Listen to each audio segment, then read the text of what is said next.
Écoute l'histoire de Zinzin. Tu vois, cette femme-là, en fait, elle a tué son mari. Elle l'a poignardé. Tu sais pourquoi elle l'a poignardé?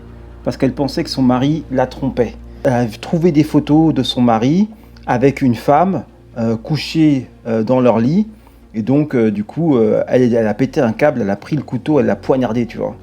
Il s'avère que, après enquête, on a retrouvé les photos.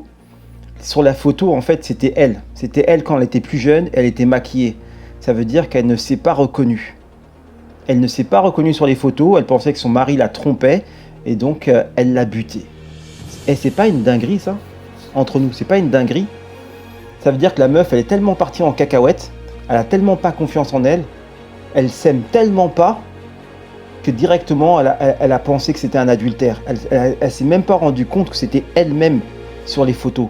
Imagine. Quand je vous dis que les gens ils se perdent, quand je vous dis que les gens, tu vois, ils sont à côté de la plaque, ils sont à côté d'eux-mêmes, ils sont à côté de ce qui devrait être. Quand je vous dis que les gens ils sont perdus, bah là on voit un extrême de cette perdition. Elle s'est tellement perdue, elle est tellement partie en cacahuète qu'elle ne s'est pas reconnue sur les photos. Et donc comme elle était jalouse, amour déséquilibré, hein, comme elle était jalouse, elle a pris un couteau, elle l'a buté. Elle a buté son mari pour rien. Qu'est-ce que vous en pensez sérieusement?